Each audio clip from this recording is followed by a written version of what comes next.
Welcome back to the Keziah Shawl Crochet Along. So this is week 2, and during week 2 we will be working at this small section, the color work. So we will be working the color work in 2 colors. We will continue, first part we will continue with color A, and we will introduce color B and few points during this section, and then we will continue with color B, which is for me the forest green or the dark green, and we will also introduce the color C and few points, so you can see that the colors are kind of peeking through. And the way to achieve this very interesting effect is by working with the color on the return pass. So when you work the next forward pass, the Tunisian knit stitches hide the color, and the color is only visible where you worked Tunisian purl stitches. So this is really interesting effect that you can get by working these 2 stitches in this combination. So we have the color work and we also have the texture. So the texture is a ribbing texture. It is created by working 1 Tunisian purl stitch alternated with 2 Tunisian knit stitches. Of course, we are continue increasing along the right edge, so you will be still alternating rows with 2 or 3 increases at the beginning, and then 1 decrease at the end of your forward passes, or on the return pass rather, where you work a standard return pass with a decrease. So this is week 2 is a little bit easier. If you still need to catch up with honeycomb stitch or honeycomb cable section, you still have time to do that, so you can work on this and then progress on the color work. So let's dive in. I'm going to demonstrate this on my swatch that has got straight edges, so I just, for the ease of so we can focus on the color work, I didn't work increases or decreases on my swatch. So we will be starting with row 52. This is the first row of the section for week 2. So this row you start with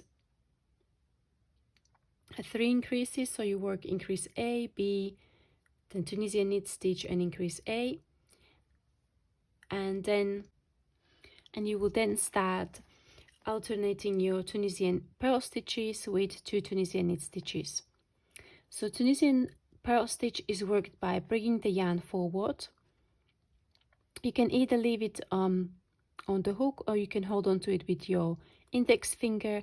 You will then insert the hook from right to left under the front vertical bar. You will yarn over and pull up a loop, and 2 Tunisian knit stitches and Tunisian purl stitch,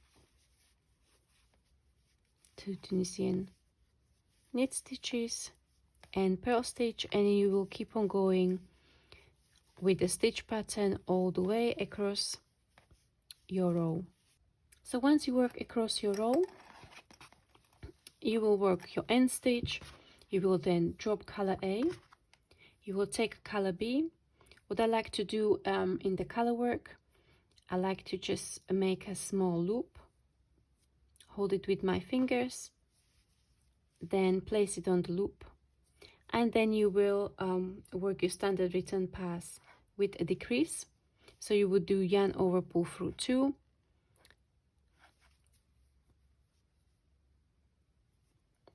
and yarn over, pull through 2 all the way across the row. So we are working the return pass in color B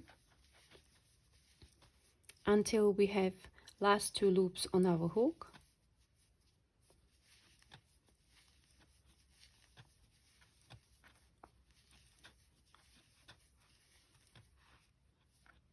So we are now at the point where we've got the last 2 loops on the hook.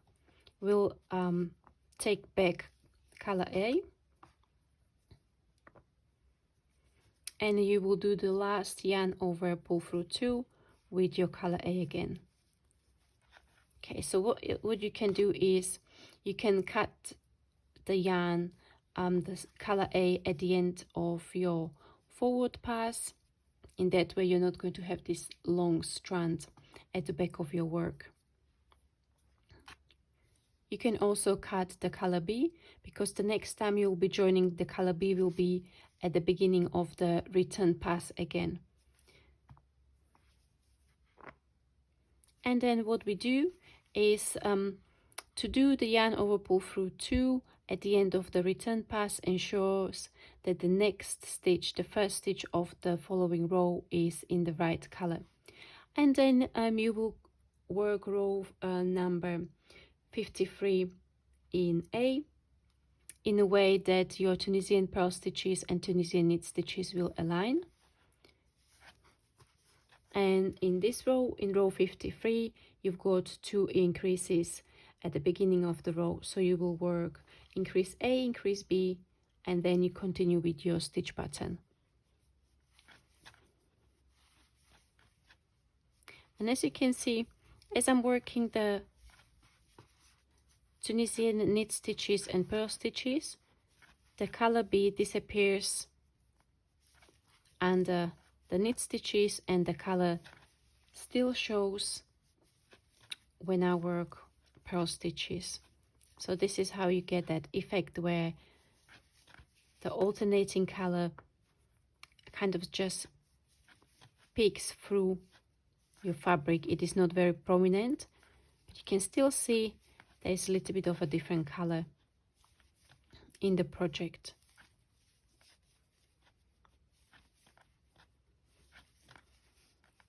After the row number 53, you will continue row 54 in A, 55. The forward pass is in A and return pass in B. So you will, it's very similar to what we did on the return pass for the row 52, and you will continue progressing through this section. So after a few rows you will get to the point where you reverse the color, so you will work majority of your rows in the color B, and then again you gently introduce the color C with the same techniques that we've just learned on row number 52. So I hope you are going to enjoy this section. As I mentioned, week 2 is a little bit easier. There is also invitation to a Facebook group where you can meet other crocheters and you can share your progress pictures. And I would love to see your color choices. So come in to the Facebook group and join other crocheters working together on this shawl. And I'll see you next week. Bye bye.